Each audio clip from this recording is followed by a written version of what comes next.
even though film still tells stories like literature and like books do, film has to tell its stories differently because it's a very different medium from any other form of expression out there.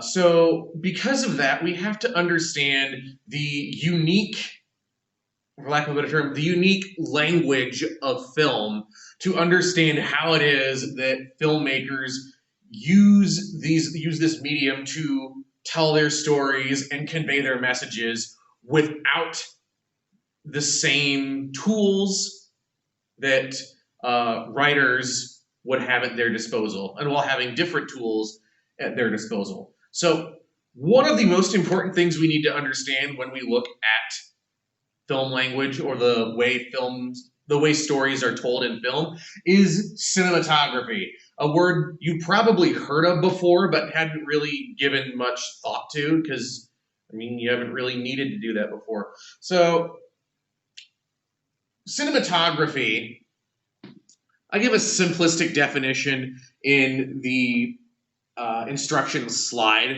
for today, or the instructions page for this week, where I basically define it as what the camera is doing, what the camera is capturing. The official definition of cinematography refers to the art and process of capturing visual images with a camera for cinema. The word literally translates to writing in movement. So this is a pretty broad concept. I mean, if you think about the art and process of capturing images with a camera for film is literally what is captured by the camera. The bulk of storytelling in film comes from what is captured by the camera and then what is shown to the audience that was captured by the camera. So cinematography encompasses a lot of things like camera placement. Where are we going to put the camera? What do we want the camera to see? And this gives filmmakers a lot more control than other types of like performance expression, like drama, like plays. They don't really have. And when you're seeing a play, the director doesn't really have the power to. The director cannot control where the audience looks. The audience can look wherever they want. With a film, the director has total control of what the audience is going to look at.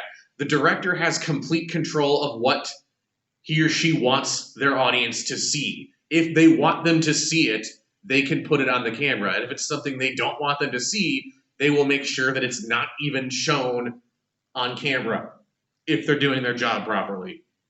At the Starbucks cup in Game of Thrones. But if they're doing their job properly, you're not going to see anything on camera. You're not going to see anything in a film the director does not want you to see. So through this element of cinematography, the director has a lot of control over the elements, over whether or not to include certain elements. They can choose to include only those elements that help them tell their story and help with their expression, while excluding elements that would detract from that or distract the audience from important things.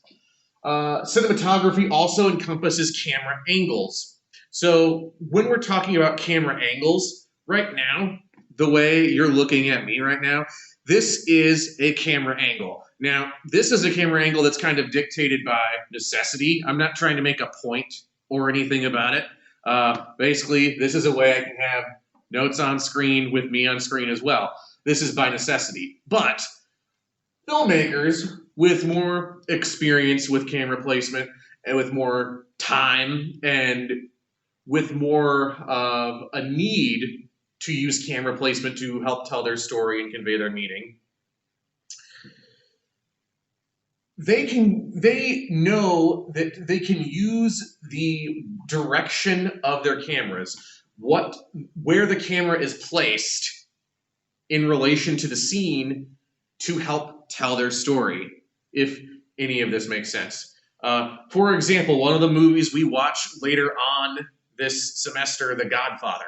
The director, Francis Ford Coppola, and the cinematographer, I don't know his name. I don't know his name off the top of my head. But they explicitly came to the conclusion that every single camera angle in that movie, with the exception of, I think, one or two, represents a point of view shot. So when you're seeing a camera, what you're seeing on screen is indicative of specific characters' points of view, what those characters would be seeing. So that's an element that they decided to use the cinematography and their camera angles to help tell their story and to help develop the world they were creating on film. And another thing cinematography encompasses that we should consider is the types of shots used and the length of shots. When we're talking about shots, what this means down here, a shot is literally just a single take. So they set the camera up, the director says action, the thing happens, and the director says cut. That is a take. So that's a single take. That is a shot. The shot's the one they go with.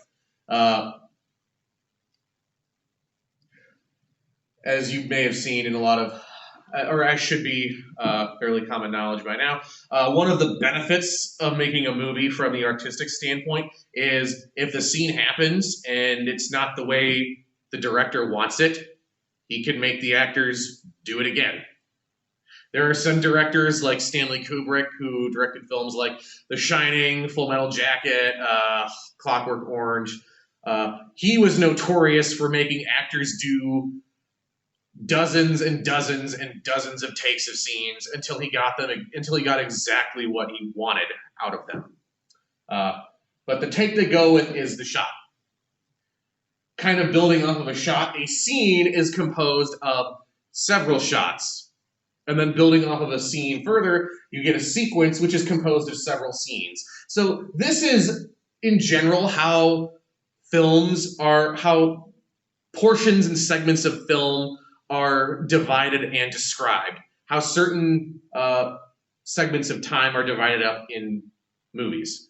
So I'm going to reference the beginning of Star Wars New Hope to kind of give examples of this. So if you didn't remember the beginning of the movie, you've got the different shots. The movie begins with the Star Destroyer chasing the Rebel ship.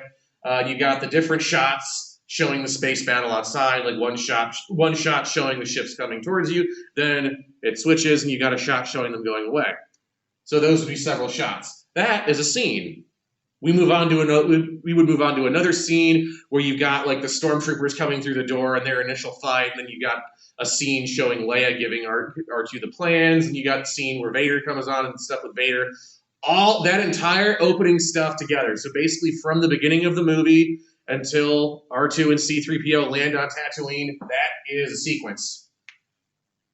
This would be a whole lot easier to understand if I could just show this to you, but heck, we're doing what we can. You've all seen movies. You know what these. You know these when you see them. Basically, is what I'm saying. So most shots, if you pay attention to the editing in movies, are not very long. Because what commonly happens when you're looking at takes and shots is one shot will focus on an actor delivering a line, and then it might switch to focus on someone's reaction, or it might switch to focus on the person they're talking to having a line as well. Most shots are not that long, usually well under a minute. What's interesting is when you have either really, really short shots that are cut together really fast, or when you have these really, really, really long, elaborate takes, elaborate shots. Both of those types of editing are used very rarely, and when they are used, they tend to have a very strong, heavy impact on the storytelling, and they're used with a specific purpose in mind. So I bring this up because your assignment for today is you are going to be analyzing one of these famous long shots. It's a long take shot from the movie Goodfellas, where basically you're going to be analyzing the cinematography of this shot, of this scene, of this sequence even.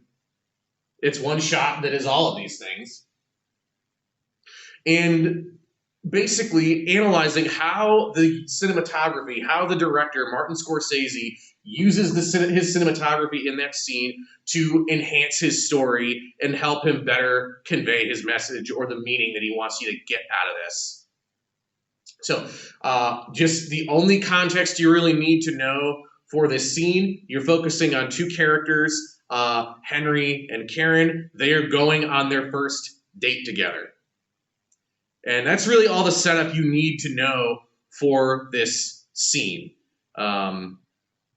That this is literally just a couple's first date together. So there's more specific directions on the Canvas page with the specific assignment on it.